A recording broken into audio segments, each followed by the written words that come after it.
Prime minister আপনাদেরকে পাঠাইছে সেটা একটু সরি কাছে দিস তো কাছে দিস ওকে কষ্ট দিয়ে গেলাম না না না কোনো কষ্ট ধন্যবাদ হ্যাঁ হাসি আমার মনে হয় না আর কষ্ট না অনেক সব ইয়ে পেয়ে গেছে বাইরে আরো আছে ঝামেলা পড়ে গেছে আমি যাই হোক কষ্ট দিয়ে গেলাম না না কোনো কষ্ট একটু বসেন দরকার আছে কি একটু যদি আপনার সময় মতো একটু বসেন আচ্ছা ঠিক আছে আসলে গতকালকে আমাদের যেখানে প্রোগ্রামটা ছিল সেখানে প্রধানমন্ত্রীর একটা প্রোগ্রাম ছিল। যখন প্রধানমন্ত্রী জানতে পারলেন যে এখানে একটা ওয়েডিং প্রোগ্রাম আছে, তিনি তার প্রোগ্রামটা সংক্ষিপ্ত করে আমাদের জন্য তাড়াতাড়ি সেখান থেকে বের হচ্ছিলেন। ঠিক সেই সময় আমি ওখানে ছিলাম, হাফ অ্যান আওয়ার ধরে আমি তার জন্য ওয়েট করছিলাম যে আমি একটু তাকে দেখবো, কারণ কালকে দিনটা আমার জন্য স্পেশাল একটা ডে ছিল।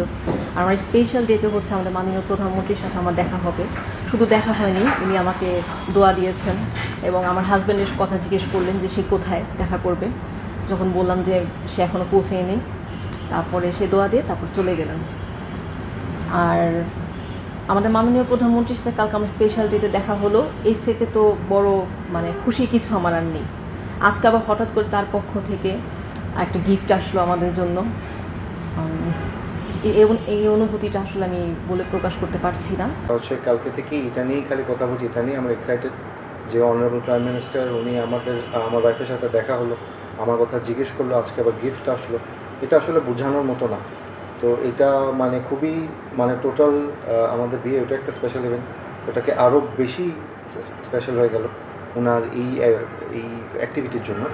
তো এটা আসলে বলে বোঝানো সম্ভব না যে এটা কতটা স্পেশাল আমাদের দুজনেরই জন্য। বিয়ের প্রোগ্রাম আছে, বিয়ের প্রোগ্রামটা কখন? তখন বলছে যে 7টা থেকে শুরু হবে। আমরা হলটা নিয়েছিলাম হচ্ছে 6টা পর্যন্ত, 1 ঘন্টা অলরেডি পার হয়ে গেছে।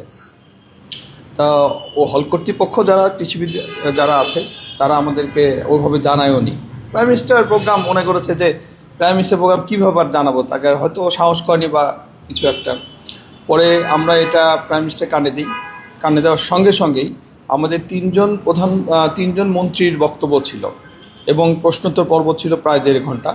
এই অনুষ্ঠানটা উনি নির্দেশ দেয় যে মন্ত্রীরা শুধু বক্তব্য দিবে, কিন্তু প্রশ্নোত্তর পর্ব হবে না। এখানে আমরা 1.5 ঘন্টা শেষ হয়ে গেল। এটা হওয়ার পরে উনি তাড়াহুড়ো করে যখন নামতেছিলেন অনুষ্ঠান শেষ করে যে একটা বিয়ের অনুষ্ঠান আছে, তখন নববধূ তখন ওখানে বধূ বেশে সেজে লিফটের নিচে দাঁড়ায় ছিল, এক্সিলিটারের নিচে সিঁড়ি দিয়ে নামার পরে ওনার সাথে দেখা হয়। দেখা হওয়ার পরে কী বলবে আর, যে দাঁড়ায় আছে, ও বিয়ের অনুষ্ঠান আমরা গেলে শুরু হবে। এই জন্য তাকে একটু দুঃখ প্রকাশ করে বলে যে আমাদের অনুষ্ঠান দেরি হয়ে গেল। এটা বলার পরে ওনারা তো একজন প্রাইম মিনিস্টার তাকে দুঃখ প্রকাশ বা বলতেছে, তো উনি এটা শুনে ওনারা খুব হয়েছে। যাই হোক, এটা আবার অনলাইনে প্রচার হওয়ার পরে মাননীয় প্রধানমন্ত্রীর দৃষ্টিগোচর হয়েছে। হওয়ার পরে আজকে উনি আমাকে বলেছে যে যেহেতু একটা বিয়ের অনুষ্ঠান, তুমি একটা গিফট আমাদের পক্ষ থেকে দাও। সেই গিফটটাই দিয়ে গেলাম, আর সেটাই দিতে আসছি। আপনারা তো বাকিটা সব জানেন।